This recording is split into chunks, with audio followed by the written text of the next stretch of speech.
Hello everyone, welcome back to my channel. Myself Dr. Rumanaz and today I'm going to explain about the research proposal. तो research proposal का जो topic है, basically अगर कहा जाए तो ये बहुत कंफ्यूजन होता है कि अगर रिसर्च प्रपोजल हमें बनाना है तो हम स्टार्ट कहाँ से करें, क्या पॉइंट्स इसमें ऐड करें, क्या पॉइंट्स नहीं ऐड करें। क्योंकि हमें ऐसे हम गूगल पे सर्च करें तो हमें बहुत सारे स्टेप्स मिलते हैं, बहुत सारी चीज़ें मिलती हैं, बट एक्चुअल में हमें इसमें क्या क्या पॉइंट्स इंक्लूड करने चाहिए वो प्रॉपर पॉइंट हमें एक ही जगह पे एक्सप्लेन नहीं होते हैं। और या फिर अगर है भी मतलब ये मेंशन किया हुआ है कि ये पॉइंट्स हैं, तो हमें ये नहीं समझ में आता है कि हम किस स्टेप में क्या पॉइंट की क्या क्या चीज़ें इंक्लूड करें। तो आज वही सारी चीज़ें मैं लेके आई हूँ रिसर्च प्रपोजल को। यहाँ पे हम डिसर्टेशन स्टूडेंट, पीएचडी स्टूडेंट, कोई भी अगर फर्स्ट टाइम में जब आप अगर कोई डिसर्टेशन का स्टूडेंट है, मास्टर स्टूडेंट है, डिसर्टेशन के लिए जा रहा है, तो वो अपना मास्टर अगर आप कर रहे हो तो उसमें आपको अपना रिसर्च प्रपोजल प्रिपेयर करना ही होगा। अब वहाँ पे है कि आप क्या टॉपिक लेते हो, क्या फील्ड चुनते हो, वो आपकी है। आप जिस भी फील्ड से हैं, आपका आपके जो स्टेप्स होंगे वो सेम ही होंगे सभी में। और इसके साथ ही जब आप पीएचडी में एडमिशन लेते हैं, आप किसी भी फील्ड के हो, तो आपका जो फर्स्ट इंटरेक्शन होगा उस रिसर्च एंड डेवलपमेंट कमिटी के साथ, उसके सामने आपको अपना प्रपोजल प्रेजेंट करना होता है। आपका स्टार्टिंग यहाँ से होता है कि आप अपना प्रपोजल प्रेजेंट करोगे, तभी वो आपके वो जानेंगे कि आप क्या करना चाहते हो। फ्यूचर पर्सपेक्टिव से वो सारी पॉइंट्स उसमें मेंशन होंगे और वो उसको ही देख के उसको एक्सेप्ट और करेंगे कि हाँ, हम आपको इस चीज़ के लिए परमिशन देते हैं कि आप इस पे अपना रिसर्च वर्क कर सकते हो। ओके, तो सेम यही चीज़ यहाँ पे भी है। आप यहाँ पे भी मैं आपको यहाँ पे स्टेप्स बताऊंगी कि क्या स्टेप्स हैं। तो सबसे पहले अगर हम स्टेप्स की बात करें कि रिसर्च प्रपोजल में क्या स्टेप्स होते हैं, तो पहला स्टेप है introduction. Second, need and significance of the study. Third, research question. Fourth, objective. Next, hypothesis.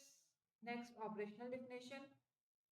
Next, delimitations. Then review of the related literature, design of the study, and last में होगा वो हमारा references होगा। ये सारे steps आपकी एक research proposal में मेंशन होना चाहिए। मेनली इन्हीं स्टेप्स को मेंशन करके आप अपना रिसर्च प्रपोजल प्रिपेयर कर सकते हो। ठीक, तो यहाँ पे इस वीडियो में मैं आपको इसके साथ साथ आपको एक ब्लूप्रिंट दिखाऊंगी और एक कुछ एग्जाम्पल सेट करूंगी जो मैं एक ऐसा प्रपोजल आपके सामने एज अ एग्जाम्पल शो करूंगी जो मैंने अपने ड्यूरिंग पीएचडी, मेरा रिसर्च प्रपोजल जो मैं फर्स्ट टाइम पीएचडी के लिए गई थी और मैंने जो प्रेजेंट किया था वो रिसर्च प्रपोजल यहाँ पे मैं आपको फॉर एग्जाम्पल आपको आइडिया, अभी आपने टॉप पॉइंट का स्टेप समझे, अब इसमें क्या क्या होना चाहिए वो मैं आपको बता के उसके बाद वो एग्जाम्पल के तौर पे अपना रिसर्च प्रपोजल आपके सामने प्रेजेंट करूंगी। तो सबसे पहले जो बात करते हैं हम टाइटल की। टाइटल बहुत इंपॉर्टेंट है कि हमें हमें वर्क किस पे करना है। ये आपको सोचना होगा कि आपका क्या काम होना चाहिए, क्या हमारा टॉपिक होना चाहिए जिसपे हमें अपना वर्क करना है। टॉपिक बहुत सोच समझ के, बहुत ही डिलिमिट करके और स्पेशली जो करंट वर्क इस वक्त चल रहा है, या फिर आप ऐसे सोचिए, चलो आज 2024 है, 2024 में अगर आप अपना रिसर्च स्टार्ट कर जा रहे हो, तो आप ये सोचो, ये मैं पीएचडी स्टूडेंट के लिए कह रही हूँ कि आप ये सोचो 2 साल बाद उस वक्त वो और कहाँ पे होगा। ठीक है, तो आप इस हिसाब से सोच के अपना टॉपिक चूज करो कि क्या आप अपनी सोसाइटी को क्या नया वर्क दे सकते हो, क्या इश्यूज चल रहा है सोसाइटी में जिस पे आप वर्क करोगे तो एक नई चीज अपनी सोसाइटी में प्रेजेंट करोगे।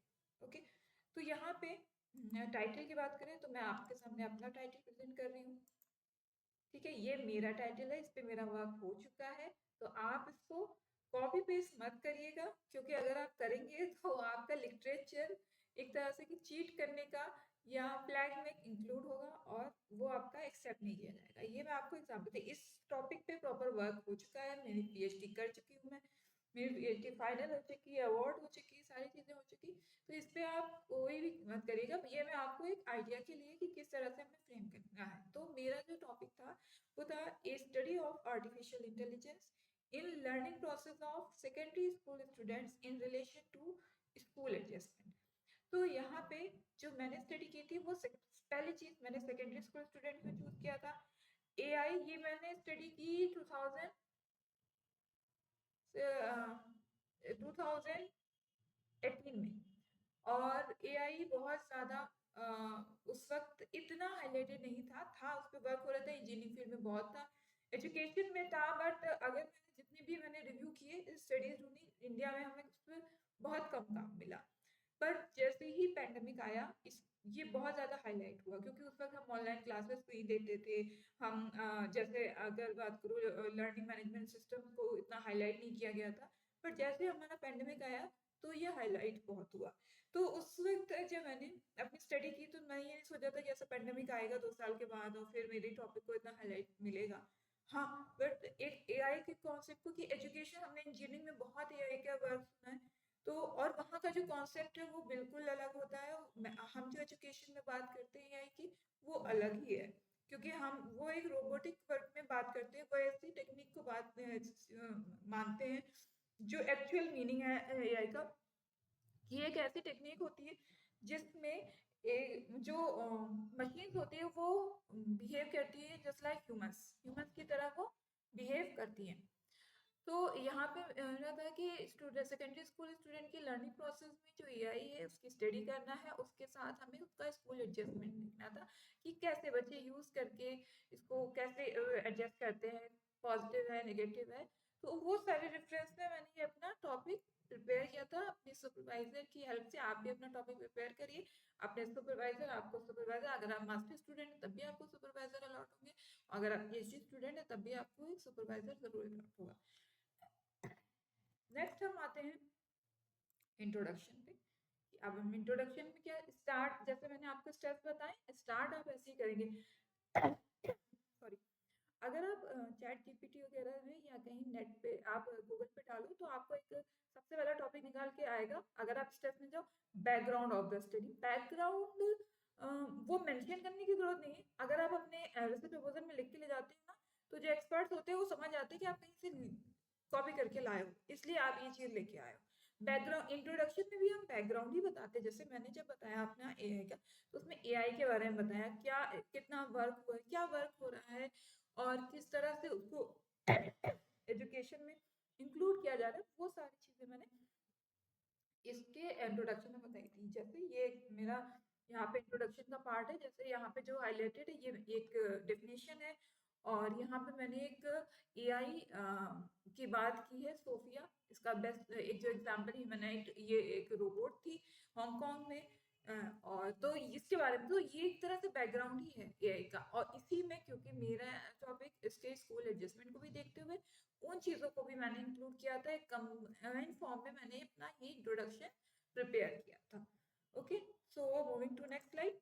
नेक्स्ट स्लाइड पे है हमारा नीड एंड सिग्निफिकेंस। बहुत इंपॉर्टेंट है कि आपकी जो स्टडी है उसकी क्या नीड है। विदाउट नीड हम कोई रिसर्च कर नहीं सकते। रिसर्च होती ही है इसलिए कि आप उस नीड को एक्सप्लेन करो। जैसे मुझे ये लगा कि मेरे इस टॉपिक की क्या नीड इस वक्त सोसाइटी में, तो मैंने उस चीज को ध्यान में रख के, अच्छा जब हम रिसर्च स्टार्ट करते हैं, अगर मैं पीएचडी स्टूडेंट के लिए कहूँ, तो अगर आप जब पीएचडी स्टार्ट करते हो तो इन 5 सालों में आप अपनी नीड एंड सिग्निफिकेंस को बहुत अच्छे से डिफाइन कर पाओगे।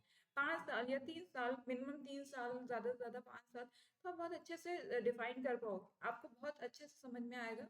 हो सकता है जब हम स्टार्ट करते हैं तो हम इतना अवेयर नहीं होते हैं, तो हम इतना इतनी चीज़ों को जानते नहीं है, तो शायद हम इतना डीप में अपने टॉपिक को समझ नहीं पाते। बट धीरे धीरे जब आप उस पर वर्क करते हो, और अगर आप कर रहे हो तो वाकई में बहुत ही डीपली वर्क करो। बहुत इम्पॉर्टेंट पार्ट होता है ये आपकी लाइफ का, जब आप रिसर्च कर रहे हो और उस पर इतनी अच्छी स्टडी एक सोसाइटी को देने जा रहे हो, तो आपकी जो नॉलेज है वो कंप्लीट होनी चाहिए। आपसे कुछ भी पूछा जाए आपके टॉपिक से, तो आप उसको कभी भी एक्सप्लेन करने में पीछे ना रहो कि आप कर गए, क्योंकि आपसे अच्छा कोई एक्सप्लेन नहीं कर सकता अगर आपने डीपली उस पर स्टडी की है, डीपली रिसर्च की है। जैसे ये मेरे थी नीड एंड सिग्निफिकेंस, ये मैंने यहाँ पे बताया था कि क्या रीड होनी चाहिए, इस वक्त क्या है, किस वजह से मैं इस टॉपिक को लाई हूँ और जो सोसाइटी के लिए यूजफुल है।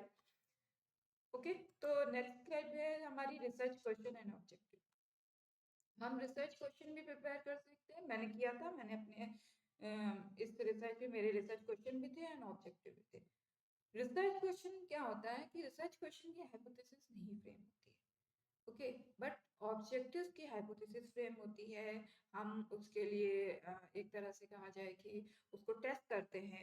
जैसे मैं आपको दिखाऊं, मेरे 2 रिसर्च क्वेश्चन थे जिसमें हमने लेवल चेक किया था कि लेवल एआई का क्या यूज है सेकेंडरी स्कूल स्टूडेंट में और स्कूल एडजस्टमेंट का लेवल सेकेंडरी स्कूल स्टूडेंट में। तो इसके ये 2 चीजें हैं यहाँ पे, तो इन दोनों का जो नेचर है वो एक्सप्लोनेटरी नेचर है और ये इसीलिए इसकी हाइपोथेसिस फ्रेम नहीं हुई थी। ओके, तो और बाकी ये ऑब्जेक्टिव्स मैंने फ्रेम किए थे, मल्टीपल ऑब्जेक्टिव्स थे मेरे स्टडी के, तो ये मैंने ऑब्जेक्टिव फ्रेम किए थे। ये आपके लिए एक हेल्प है कि आप जब अपना प्रपोजल बनाओ तो आप इससे हेल्प ले सको। डोंट कॉपी, मैं आपसे बार बार कह रही हूँ उसको कॉपी मत करना, क्योंकि आप अगर कॉपी करोगे तो आप पकड़े जाओगे क्योंकि ये यूज वर्क है। ऑलरेडी ऑनलाइन शोध गंगा पे ये आपको वर्क पूरा, शोध गंगा पे मेरा ये वर्क पूरा आपको मिल जाएगा। तो नेक्स्ट पे पॉइंट पे चलते हैं, हाइपोथेसिस। अब जो ऑब्जेक्टिव फ्रेम किए हैं मैंने उसके हाइपोथेसिस यहाँ बनाई गई है। अब ये हाइपोथेसिस बनाई इसलिए क्योंकि हम इसको टेस्ट करेंगे। जैसे मेरी पहली थी, मैंने हाइपोथेसिस के वीडियो में भी बताया था कि हाइपोथेसिस को किस तरह से बनाते हैं हम, और बनाते ही इसलिए क्योंकि उसको टेस्ट किया जाए, उसके बाद वो एक्सेप्ट एंड रिजेक्ट होगा, उसके बेसिस पे हमने result and findings find out करते हैं। जैसे पहला है, मैंने बनाया कि there is no significant difference among secondary school student of CBSE, ICSE and UP board.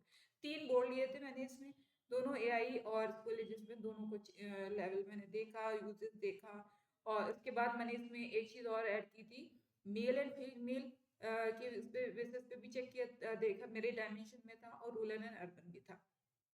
Okay, उसके बाद हमारा नेक्स्ट स्टेप आता है ऑपरेशनल डेफिनेशन एंड डिलिमिटेशन। अब डेफिनेशन एंड ऑपरेशनल डेफिनेशन दोनों में बहुत डिफरेंस होता है। आप सोचिए कि क्या डिफरेंस है, कि क्यों है, कैसा है। सेम ही तो होता है, मतलब मोस्टली कभी कभी स्टूडेंट सेम लिख के ले आएंगे कि मैम यही तो है, यही तो होता है। नहीं, हमारी ऑपरेशनल डेफिनेशन अलग होती है। हमारी जो, अगर आप किसी बेसिकली कहा जाए, अगर आप किसी जैसे मैं स्कूल एडजस्टमेंट की बात करूँ कि स्कूल एडजस्टमेंट की डेफिनेशन जाओ तो डेफिनेशन आपको मिलेगी, मल्टीपल लोगों की दी हुई डेफिनेशंस उसमें होती है, तो वो अलग होती है। और ऑपरेशनल डेफिनेशन जो होती है वो हम अपनी टॉपिक्स, मतलब जो हम अपनी स्टडी कर रहे हैं उससे रिलेटेड, उसमें हम कैसे वर्क कर रहे हैं, उस चीज को क्या यूज कर रहे हैं, उससे रिलेटेड हम अपना ऑपरेशनल डेफिनेशन देते हैं। जो बेसिकली जो ऑपरेशनल डेफिनेशन है वो स्पेसिफाई करती है कि हाउ ए कॉन्सेप्ट और वेरिएबल विल बी मेजर्ड और identify in a specific context. ठीक, यानी कि जैसे एआई है, मैंने कहा कि एआई का जो एक्चुअल मीनिंग है वो ये है कि एक टेक्निक होती है, जो टेक्निक है जो यूज की जा रही है मशीन्स जो बिहेव करती हैं, वर्क करती हैं जस्ट लाइक ह्यूमंस। जैसे इसमें रोबोट्स आते हैं, आप सिरी का एग्जांपल लीजिए, एलेक्सा का एग्जांपल लीजिए। एलेक्सा जैसे जब आप कोई सवाल पूछते हो तो वो प्रोग्रामिंग ही तो है, बट वो एक्ट ऐसे होता है कि कोई ह्यूमन आपको आंसर कर रहा है। ये हमारी एआई की डेफिनेशन है। जो मेरी स्टडी में एआई की डेफिनेशन है वो यहाँ पे देखिए मेंशन कि हेयर, इसीलिए मैंने मेंशन किया hair, AI is the type of intelligence which used by student to improve teaching learning process. Okay, इस AI का जो यूज हो रहा है यहाँ पे कोई स्टूडेंट के लिए इम्प्रूव करने के लिए टीचिंग लर्निंग प्रोसेस। ठीक, इसी तरह ऑपरेशनल डेफिनेशन जो है वो आपकी वेरिएबल आपकी स्टडी के कॉन्टेक्स्ट में होना चाहिए। ओके, जैसे यहाँ पे मैंने यहाँ पे AI, school adjustment, learning, intelligence की दी हुई है। अब इंटेलिजेंस की डेफिनेशन आप ऐसे जाके दीजिए, देखिए तो बहुत अलग अलग साइकोलॉजिस्ट की बहुत अलग अलग दी हुई है, बट मैं अपनी स्टडी में इसको किस तरह से यूज करिए मैंने उस हिसाब से बताया। डीलिमिटेशंस क्या होती हैं? डीलिमिटेशन से हमारी डिलिमिट किया जाता है कि हम अपनी स्टडी को डिलिमिट करते हैं। हम ऐसे नहीं कर सकते कि हम लखनऊ शहर के सेकेंडरी स्कूल स्टूडेंट के 100 बच्चों पे अपनी स्टडी करें। ऐसे नहीं होता है कि हम पूरा लखनऊ शहर ले लेंगे और लखनऊ शहर के हर एक स्कूल को इंक्लूड करोगे। कैसे करेंगे आप? इसके लिए हमें डिलिमिट करना पड़ता है। अब बोर्ड तो सिर्फ 3 बोर्ड नहीं होते, और भी वो मौला वो एक दो बोर्ड और होते हैं। NIOS होता है और एक और बोर्ड होता है, याद नहीं आ रहा मुझे। बट तो वो मैंने नहीं दिया। मैंने यहाँ पे मेरी स्टडी में मैंने 3 बोर्ड में डिलिमिट किया, ICSE, ICSE and UP board. और 6 to 10th के ही बच्चे दिए। मेरी जो स्टडी थी वो 6 to 10th के ही बच्चों पे थी। मैंने मतलब सेकेंडरी लेवल लिया। सेकेंडरी लेवल में से 6 to 10 नहीं आता है, मैं 6 और 10 तक के बीच में गिने गया। जेंडर में मैंने मेल फीमेल लिया। ठीक, ये भी एक डिलिमिट करने वाला है। ठीक, और तो ये होती है डिलिमिटेशन की। अगर आप जैसे मैंने 3 बोर्ड में डिलिमिट किया, आप 2 बोर्ड में डिलिमिट कर सकते हो। आप CBSE ICSE ले सकते हो, लेते हैं बहुत से मल्टीपल में लेते हैं। ठीक है, आप सिटी सिर्फ सिटी कर देते हैं। पहले जब मैंने स्टडी स्टार्ट की थी तो मैंने 2 सिटीज को सोचा था, बट बाद में मैंने डिलिमिट कर दिया, सिर्फ लखनऊ में कर दिया।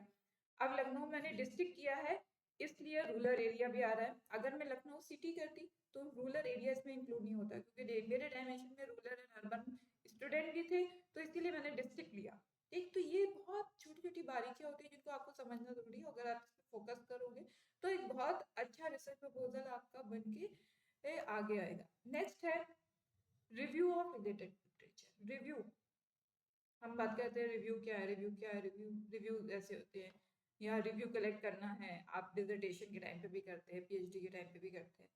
तो रिव्यू बेसिकली होते हैं कि जो टॉपिक आप लेके आए, एज इट इज तो इस पे वर्क नहीं हुआ है, क्योंकि अगर हुआ होता तो आपका ये टॉपिक यहाँ प्रूव नहीं होता। तो आप इसमें जो वेरिएबल ले रहे हैं, जैसे मेरी स्टडी में artificial intelligence and school adjustment, ये 2 टॉपिक हमारे वेरिएबल थे। तो ये 2 वेरिएबल जो है, इन वेरिएबल से रिलेटेड ही हमें स्टडी चूज करनी है, पुरानी पहले की। और मेरा 2018 में मैंने स्टार्ट किया था, और 18 में ही मेरा रिव्यू का चैप्टर मुझे प्रेजेंट करना हुआ था। तो पिछले 10 साल तक की स्टडी को ही इंक्लूड करिए आपने, 10 साल। आज अगर आप स्टडी स्टार्ट करने जा रही हैं यानी 2024 में, तो 10 साल पीछे जाओ, यानी 2014। 2014 से स्टार्ट करिए, 10 साल की स्टडी दुनिया की AI पे और स्कूल एडजस्टमेंट, ये मेरा था। मैं इसकी स्टडी निकाल के लाऊं कि क्या क्या काम हुआ, अब उनका क्या काम हुआ, क्योंकि हमने रिव्यू और रिलेटेड लिटरेचर में रिसर्च गैप देखा। रिसर्च गैप कहते हैं जो पहले का काम और आपके काम में क्या गैप आ रहा है। गैप क्या है, वही गैप होना चाहिए। क्योंकि जैसे मेरे में मैंने AI पे वर्क देखा, बट AI पे अगर एजुकेशन में वर्क जो हुआ था वो सिर्फ जेंडर बेस्ड ही हुआ था, या फिर मेडिकल फील्ड में हुआ था, मेडिकल स्टूडेंट ने किया था। एग्जैक्ट सॉरी बोर्ड बेस पे हुआ था, जेंडर बेस पे और लोकेशन बेस पे तो बिल्कुल नहीं हुआ था। तो ये मेरा गैप निकल के आया कि मेरी स्टडीज पे भी है, और पहले जो वर्क हुआ वो सिर्फ बोर्ड पे हुआ या मेडिकल पे हुआ। तो ये इसका गैप निकल के आ रहा था। रिसर्च गैप जो था इन दोनों मेरी स्टडी में और पहले की स्टडी में, वो बेसिकली ये निकल के आ रहा था।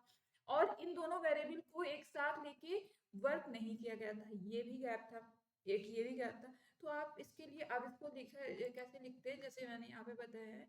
आप जैसे ये कुछ स्टडीज हैं, ठीक, तो यहाँ पे इसको लिखते हैं, फिर उसके एक समराइज वे में उसको सिर्फ ऐड करना है। क्या स्टडी थी उनकी, आप उनका एब्स्ट्रैक्ट पढ़ो, उससे आपको आइडिया हो जाएगा। तो उसको अपना समराइज वे में आपने बता दिया कि जैसे जोन्स की ये स्टडी है, वो इसमें इस तरह से लिख दीजिए। फिर है डिजाइन ऑफ द स्टडी, बहुत इंपॉर्टेंट है। हम डिजाइन किस तरह से डिजाइन बनाते हैं। अब इस डिजाइन में क्या रहता है हमारा, वो पॉइंट बता देती हूँ आपको। इसमें अपनी रिसर्च बतानी है कि आप क्वालिटेटिव कर रहे हो, क्वांटिटेटिव कर रहे हो, डिस्क्रिप्टिव कर रहे हो, या एक्सपेरिमेंटल कर रहे हो, वो डिजाइन बताना है कि कौन सी रिसर्च है आपकी। पॉपुलेशन बताएंगे आप, सैंपल बताएंगे, सैम्पलिंग टेक्निक बताएंगे, टूल्स बताएंगे, और स्टैटिकल टेक्निक बताएंगे। ठीक, तो जैसे पॉपुलेशन जो मेरी थी, वो मैंने सेकेंडरी स्कूल स्टूडेंट को लिया था, उस लेवल के बच्चों को लिया था। सैंपल 300 स्टूडेंट का सैंपल था। सैम्पलिंग टेक्निक जो थी वो स्ट्रेटिफाइड रैंडम टेक्निक यहाँ पे लिखा हुआ है, मैंने भी अपने प्रपोजल में ये लिखा था। बट जब मैंने मेरा डेटा कलेक्शन का टाइम आया था ड्यूरिंग पीएचडी, उस वक्त पैंडेमिक था, सारे स्कूल बंद थे, सारी चीजें थी, तो मैंने यहाँ पे अपनी टेक्निक चेंज की थी। ओके, उसके बाद टूल्स लिखे हैं मैंने अपने प्रपोजल में, सेम ही प्रपोजल था मेरा। 2 टूल्स थे मेरा था जब मैंने अपनी स्टडी स्टार्ट की थी कि मैं 2 टूल बनाऊंगी, नहीं सॉरी, एक ही टूल बनाऊंगी एआई का। बट जब मैंने टूल बनाना शुरू किया, मैंने टूल पे वर्क करना शुरू किया, तो आर्टिफिशियल इंटेलिजेंस स्केल का टूल क्योंकि मार्केट में नहीं था उस वक्त, तो इसीलिए मुझे ये बनाना था, ये प्रिपेयर करना था। सेकेंडरी स्कूल स्टूडेंट पे मैंने ये अपना टूल प्रिपेयर किया। फिर जब मैं बना रही थी और मैं इस चैप्टर पे, यानी कि 3rd चैप्टर पे हम इस पे वर्क कर रहे थे, तो मैंने सोचा कि जो स्कूल एडजस्टमेंट का स्केल मार्केट में था, सुरका सारनी करके कोई मैम है, उनका ये टूल था, देखा था मैंने। तो मैंने सोचा कि जब मैं पीएचडी कर रही हूँ और एक टूल पे वर्क कर रही हूँ, तो जैसे एक टूल प्रिपेयर करूंगी वैसे 2, हाँ थोड़ा टाइम लगेगा। एक टूल प्रिपेयर करने, मतलब 2 टूल को लेके चलो तो पूरा 1 साल आपका लग जाता है, यानी कि 2 आरडीसी इसमें इंक्लूड होती है। तो मैंने ये दोनों ही टूल खुद से कंस्ट्रक्ट किए। मैंने कोई भी टूल अपने रिसर्च में, अपने पीएचडी के दौरान कोई भी परचेज नहीं किया था, और आज मेरा ये टूल पब्लिश हो चुका है, मार्केट में आने वाला है कुछ ही दिन में, 2025 में ये मार्केट में मिलेगा। जो एक टूल और पहले से अभी रिसेंट कुछ टाइम पहले ही आया है, ये आर्टिफिशियल इंटेलिजेंस स्केल का, बट वो जो टूल है वो हायर स्टूडेंट के लिए है, और ये टूल जो मैंने बनाया वो सेकेंडरी स्कूल स्टूडेंट के लिए। कि जब आप रिसर्च में आप अपना वर्क कर रहे होते हो, तो आप अपना टूल अपने वर्क के अकॉर्डिंग बनाते हो, किसी और के वर्क के अकॉर्डिंग नहीं। तो डेजर्टेशन स्टूडेंट तो टूल परचेज करके उसको यूज कर सकते हैं, वो ओके है। बट अगर आप पीएचडी स्टूडेंट हैं, तो अगर आप टूल प्रिपेयर करो तो वो बेस्ट रहेगा, क्योंकि वो आपके डायमेंशन के अकॉर्डिंग वो टूल प्रिपेयर हो। ओके, फिर स्टैटिकल टेक्निक, क्योंकि अभी आपने डेटा कलेक्शन नहीं किया, अभी आपको का इंटरप्रिटेशन नहीं हो रहा है, तो आपको नहीं पता कि आप पहले से मत लिखिएगा कि मैं टी टेस्ट यूज करूंगा, एफ टेस्ट यूज करूंगा या काई स्क्वायर यूज करूंगा। नो, पहले से आप बता ही नहीं सकते कि कौन से टेस्ट आप यूज करोगे, हो ही नहीं सकता ये चीज कि किस टू टेस्ट के। तो आप यहाँ पे सिर्फ ये लिखिए कि appropriate statics will be used for data collection and interpretation. Is it okay? इससे ज्यादा आपको लिखने की कुछ जरूरत नहीं है, इतना काफी है। क्योंकि पहले से आप एज्यूम मत करिए, क्योंकि जब हम डेटा एनालिसिस जब करते हैं और इंटरप्रिटेशन के लिए जाते हैं, उसकी भी प्रॉपर प्रोसेस होती है जिसके थ्रू हम इस सारी चीजों को करते हैं। ओके, फिर लास्ट पॉइंट हमारा रेफरेंसेस। रेफरेंसेस एपीए स्टाइल में लिखिए, और इसके ये यहाँ पे जैसे है ये मल्टीपल, जहाँ जहाँ से आपने जो भी रिव्यू लिए वो सारे मेंशन करिए। जैसे मैंने ये सारे रिव्यूज अपने में ऐड किए, ये सारे रिव्यूज के हिसाब से ही लिखिए, सेम एज इट इज। मैं आपको ये भी बताऊंगी कि आप रेफरेंसेस एपीए स्टाइल में किस तरह से लिखेंगे, इसके लिए मैं नेक्स्ट वीडियो लेके आऊंगी। Thank you so much for watching my video. Please like, share and subscribe my channel. और अगर आपकी कोई क्वेरी है तो आप मुझे कमेंट भी कर सकते हैं, और मुझे मेल भी कर सकते हैं। ये मेरा मेल आईडी है thesisworld2023@gmail.com। Thank you so much for watching my video.